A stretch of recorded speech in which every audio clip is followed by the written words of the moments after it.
So we are diving into our quarterfinals match.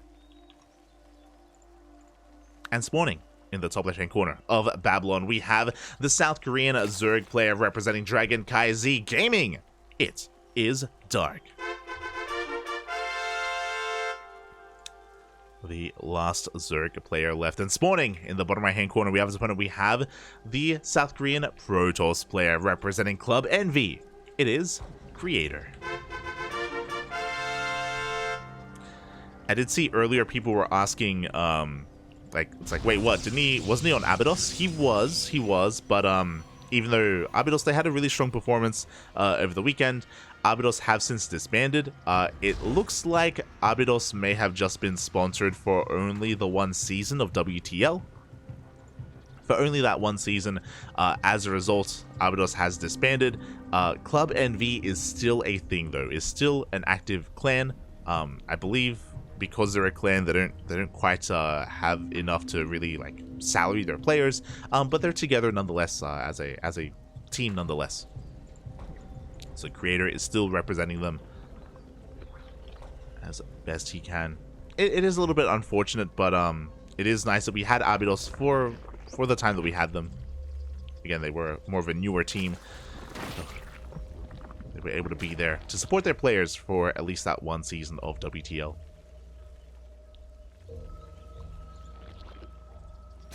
As we are getting into this, Dark forces take the unnatural natural, setting up for a hatch gas pool opener. Nothing too crazy. So far, pretty standard. Likewise, Creator going for a gate into his expansion. So economic stuff all around. I'm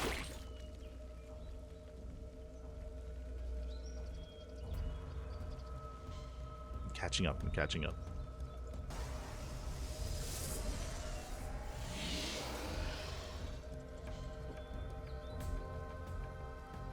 Would have been really cool if they continued as a team. It would have been cool. Definitely. Would have been nice. Hopefully, the players that are now free agents, hopefully they find a nice home. Hopefully they find teams to support them, especially as we get into the next season of WTL. I know it can be difficult. I know that already a lot of teams, like, they're already pretty full at the moment and all that stuff. Personally, I think it would be really cool if Twisted Minds reached out and if they created a 3-player roster for the next season of WTL, like with Classic alongside other players. I think they'd be a pretty formidable force. But we'll see. Oh, as a lot's happening. Dark cutting workers very early on is making a massive amount of links. He's going to be sending them across the map. Meanwhile, back at home, Creator, he doesn't go for a Stargate opener. He goes for a Twilight Council opener instead, going for Glaive and Epps. Lings for Dark are arriving, and they're going to be a little bit disappointed seeing that there is no third base, which means he's going to have to commit to try to break the natural instead. So far, only one gateway here for Creator. He doesn't have a lot to defend. Meanwhile, Dark, he's pulling the boys. He's got a mineral walk past. Let's go. Those wondering, drones, they can actually mineral walk past a unit here at the wall to get to the other side to make sure that a wall is not thrown down. Dark, he's busy. He's got places to be. The drones, they make it past, and that means that there is no wall behind this. The probes cannot throw down another pylon, and the Lings are flooding in. Good hold position here by Creator.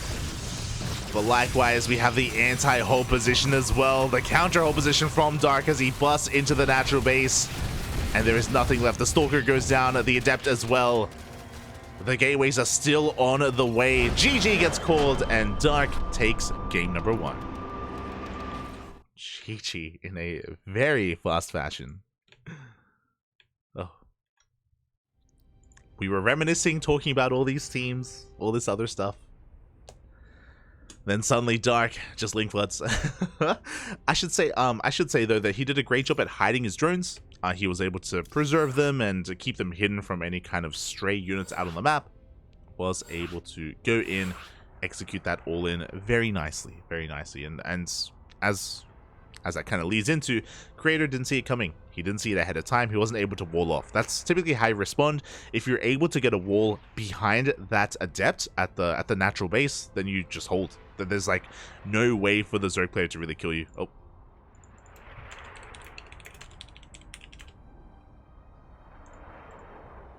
as it looks like a couple of other series have finished up and we are being joined by the other casters. We are being joined by the other English casters. I guess Wardy and Steadfast were casting the same thing. They better have been casting Beyond and Hero. I'm just saying. Were they? Just double checking. I'm not sure. I'm not sure what they were covering, but it looks like they are all filing in, which makes sense. I mean, they know what series are worth casting. It's a pretty good one. And here we go. Spawning in the bottom left-hand corner of Altitude, we have the South Korean Zerg player representing CranKy Gaming. Up in the series 1-0. It is Dark. And spawning in the top right-hand corner, we have his opponent. We have the South Korean Protoss player representing Club NV. It is Creator.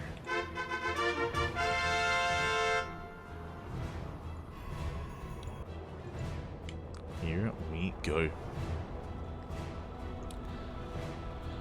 Now, we are on a much larger map, so the likelihood of some Ling Rush, like the one we just saw in Game 1, working here on Altitude is very low, and it should not be happening. So we should be getting into a bit of a longer game. We've talked about this a lot recently, but Creator, his go-to map is Altitude. He's very fond of it, can be very defensive, very macro-oriented, and get into his comfort zone, as Creator is typically more of a tech-heavy player. And I'm sure we'll see that come to pass here in game number 2. Meanwhile, Dark is going for a hatch gas pool opener. Very standard once again. Forsake the unnatural natural. We'll keep an eye on his worker counts. We'll see if he does end up throwing down any fast Roach Warren, fast gases, fast layers. We'll see.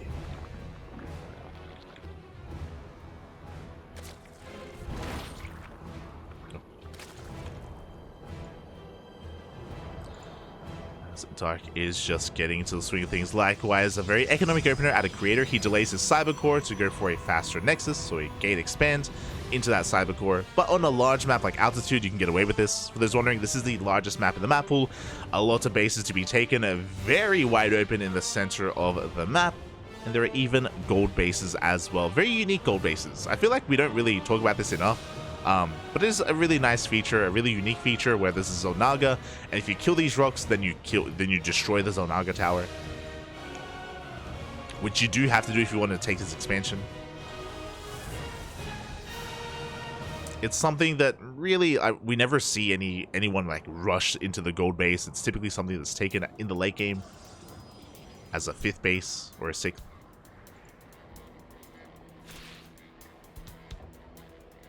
It's not the most impactful base, but very unique nonetheless. So I appreciate it. As Creator this time is going for a Stargate opener. Very standard stuff here at a Creator. No crazy Twilight Council opener or anything like that.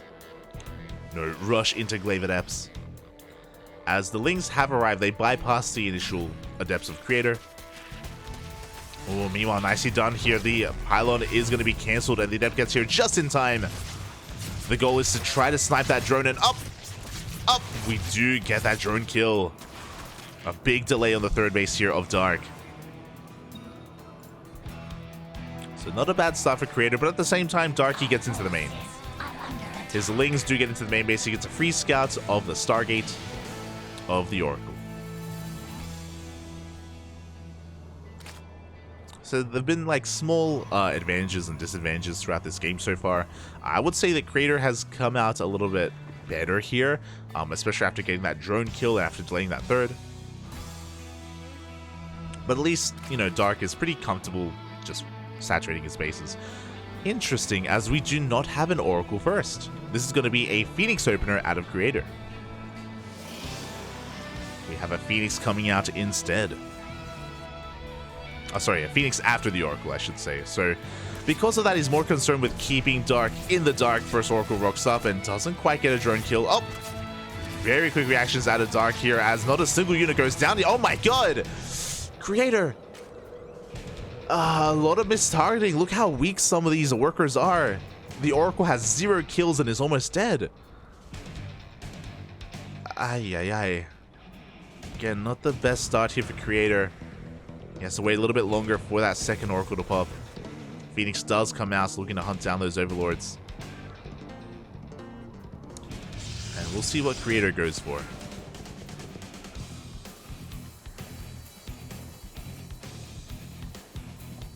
Oh, as the Adepts do shade into that third. Get a couple of drone kills.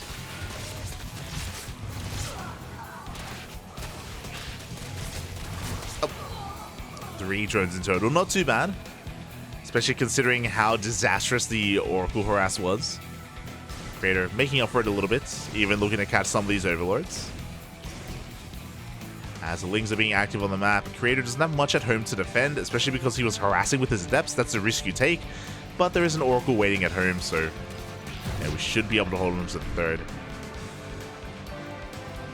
As Creator invests and gets a third Oracle as well. So again, Creator, he's successfully defending and getting into his third base. Likewise, Dark has also minimized his losses quite a bit. We now have 3 Oracles on the map, if I'm not mistaken. Oh, no, sorry. We only have 2 Oracles on the map, but we can still pose a threat to the mineral line. We can get economic damage done. So Dark does have to be careful here with his Queen movement. Up! As Creator does leave one of those Oracles a little bit idle. Does take some hull damage. Stark is taking control of his gases. Roach Warren is on the way, +1 melee as well.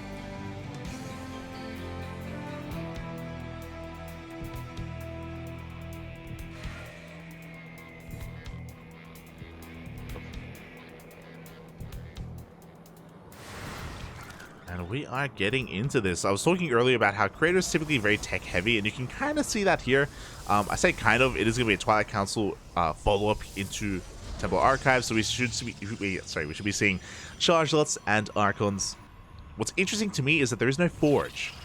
The lack of Forge is very suspect. The gateways are hidden as well. This could be for a 3-base all-in. We are taking gases though. Gases are being taken. Do you have the Archon drop slipping into the main base? And okay, we're just taking. Never mind, we are just taking up even further, going for a Robotic Spay, and there's that Forge that we were missing.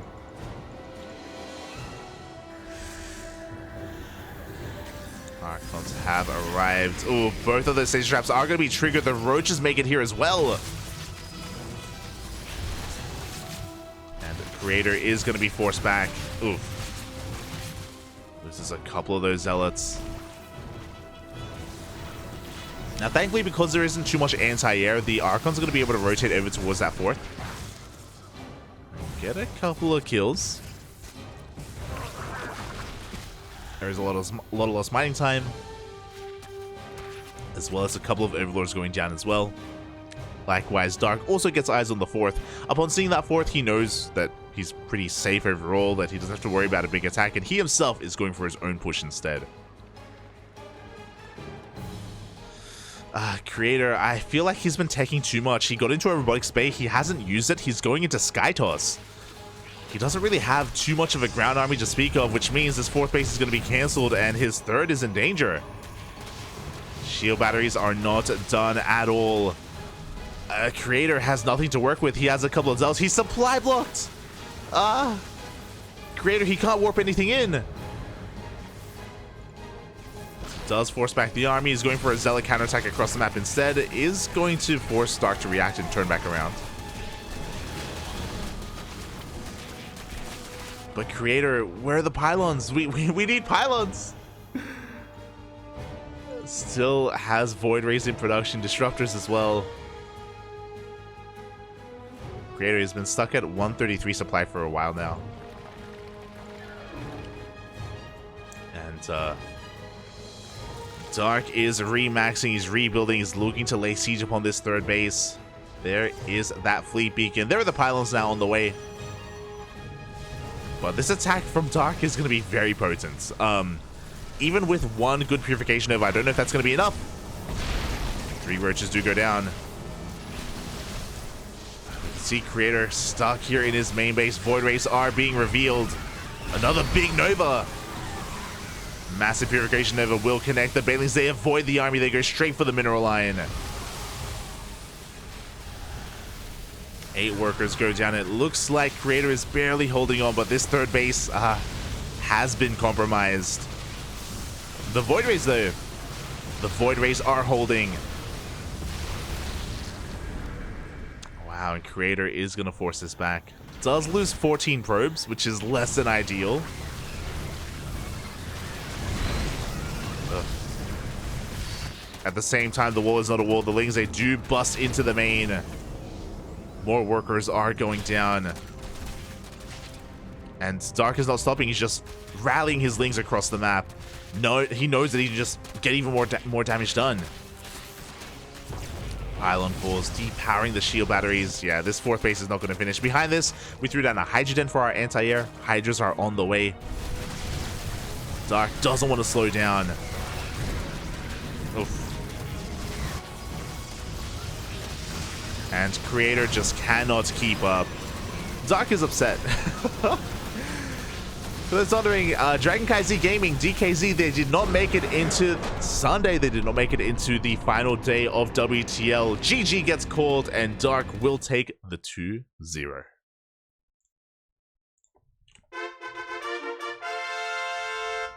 Taking down Creator in a very commanding fashion. Very well done here by Dark. Getting his revenge from Saturday.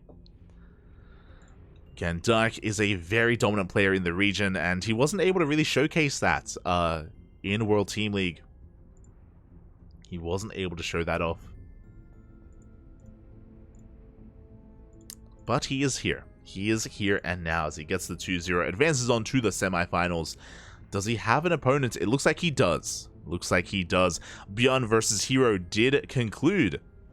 And we have our next opponent. We have our next series. Exclamation mark B in the chat if you want to have a look at the bracket yourself. As we scroll down a little bit further, we can see those results. Hero did take down Beyond 2-0. Hero is the best Protoss player in Korea. One of the best Protoss in the world. Arguably the best Protoss in the world. So he does take down Beyond 2-0. And he's going to be facing off against Dark in the lower semifinals. Let's go.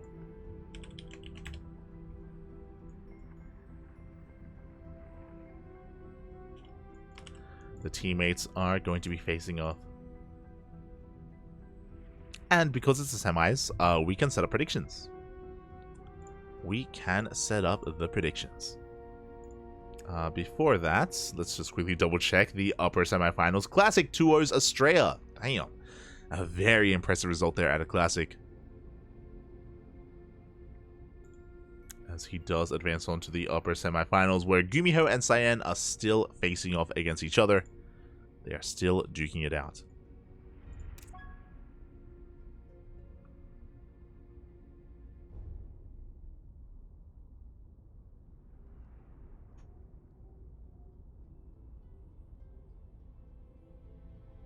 I'm working on the prediction. I'm working.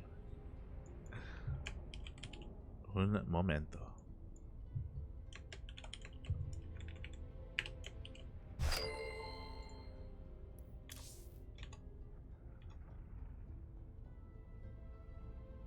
Okay. Once we have our lobby, we will be opening up those predictions for the people. For the people in the chat, you can get your Gamba on, Papi. You can get it on. As the players is just figuring out their map orders. It looks like Dragon Scales and Altitude have been vetoed. Makes sense. Does make sense. Dragon Scales being one of the more smaller aggressive maps. Altitude being very, very macro oriented. Typically. And oh, as we get ready for the semis, I may have a co-caster.